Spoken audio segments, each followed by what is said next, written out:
আবার সে বসবে, আবার আওয়ামী লীগ ক্ষমতায় আসবে। কিন্তু আমার বিশ্বাস এটা হবে না, এটা হওয়ার কোনো চান্স নাই। এখন যে অবস্থা হয়েছে তাদেরকে আসতে পারার কোনো সুযোগ আমি দেখি না। কাজে আমরা কি করব?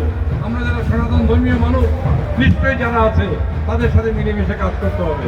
এখন অন্তর্বর্তীকালীন সরকার আছে, তার সাথে কাজ করতে হবে। উনি অন্তর্বর্তীকালীন সরকার বলছে যে আগামী ডিসেম্বরের মধ্যে নির্বাচন হবে। বিএনপি বলছে ডিসেম্বরের মধ্যে নির্বাচন দিতে হবে। যদি ভালো ভোট হয় তাহলে আমরা সবাই ভোট দিব, যাকে ইচ্ছা তাকে দিব। আমি আপনাদেরকে একটা কথা বলবো যে এই ব্যাপারে, ভোটের ব্যাপারে সবাই আমরা স্বাধীন। আমরা আবেদন করতে পারি যে মিল্টন মধ্যে যদি নমিনেশন পায় তাকে আপনারা ভোট দেবেন, কিন্তু না পাইলে যে পাবে তাকেই ভোট দেবে।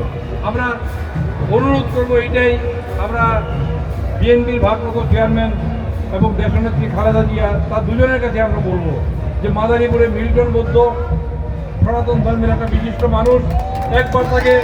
একবার তাকে আপনি ধানের শীষ দিয়েছেন, সে কিন্তু ভালোভাবে কাজ করছে, সে সনাতন ধর্মীয় মানুষের আস্থা অর্জন করছে। আমরা আবার তাদের কাছে প্রার্থনা জানাবো যে আবার যেন সামনে নির্বাচনে তাকে মনোনয়ন দেওয়া হয়। আমি বলতে পারবো না যে সে পাবেই, নাও পেতে পারে, তবে আমাদের অনুরোধ থাকবে যে তাকে দেওয়ার জন্য আমরা বলবো। এবং তার চেয়ে এই মুহূর্তে কার্যকর মানুষ আমাদের সামনে এই সংখ্যালঘু সম্প্রদায়ের খুব একটা নাই।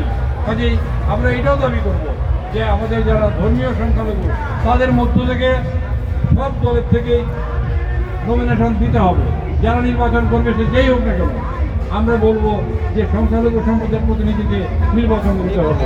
এবং আমার দৃঢ় বিশ্বাস যে মিল্টন বৌদ্ধের যে সুনাম আছে, তার যে কার্যক্রম আছে, আপনাদের তার প্রতি যে সমর্থন আছে, এবং আপনারা যেভাবে তাকে লালন পালন করছেন এবং যেভাবে তপনদা আপনাদের কাছে তাকে সমর্পণ করেছেন,